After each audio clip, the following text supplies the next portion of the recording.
Well, I think it's really a mindset. You have to decide, we're going to try to do things differently, well, provided that they're better. You shouldn't do things differently just because they're different. They need to be different and better. But I think you just have to sort of decide, let's think beyond the normal stuff and have an environment where that sort of thinking is encouraged and rewarded, and where it's okay to fail as well. Because when you try new things, you try this idea, that idea, well, a large number of them are not going to work. And that has to be okay. If every time somebody comes up with an idea that has to be successful, you're not going to get people coming up with ideas. Well, I try to make it a really fun place to work, really enjoyable. I talk about the grand, the vision of SpaceX, where we want to go. We want to take people to orbit and beyond. We ultimately want to be the company that makes a difference in extension of life beyond Earth, which is one of the most important things that life itself could achieve.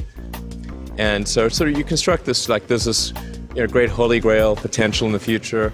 You have to stay grounded in the short term. So, because if you don't do things that pay the bills, you're not going to achieve the ultimate long-term objective.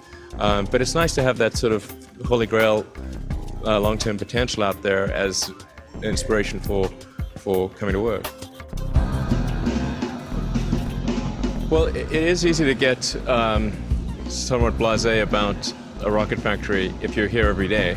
I mean, this really is a rocket factory, and you're walking around and that's a rocket engine, and that's a stage that's going to go to orbit, and that's a spacecraft that's going to carry people to the space station, and these are actually pretty remarkable things. I have to remind myself of that from time to time, because as I walk around, all I tend to see are, oh, we got to fix that, we got to improve this, we got to change that design. So you have to sort of bring myself back, think about the big picture, and remind myself that this is actually pretty cool, unusual stuff. Also, I think it's good to combine engineering and production. So have development and production close together, because when you're trying to make something, there's a big leap between making that first prototype and actually manufacturing it in large quantity with good quality. It's really hard to make that leap.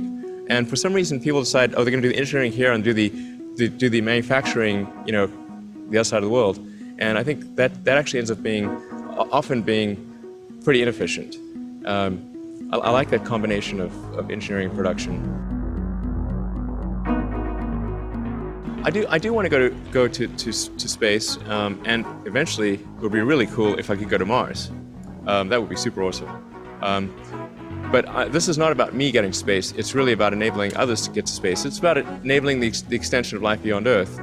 So I'd like to go in the first one, but I actually, if I didn't have all these so much depending on me, I would actually. Early in life, I did lots of risky things when I didn't have that much that was depending on me.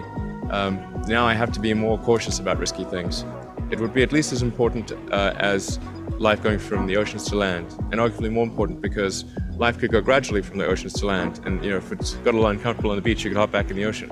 But extending life to another planet is a huge quantum leap. You have to go hundreds of millions of miles across an extremely hostile environment to a planet which is completely unlike anything you've evolved to live on.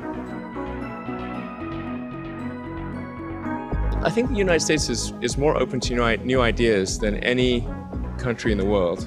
And I think it's becomes somewhat of a self-fulfilling prophecy in that because the United States is open to new ideas, it attracted people from around the world who had new ideas.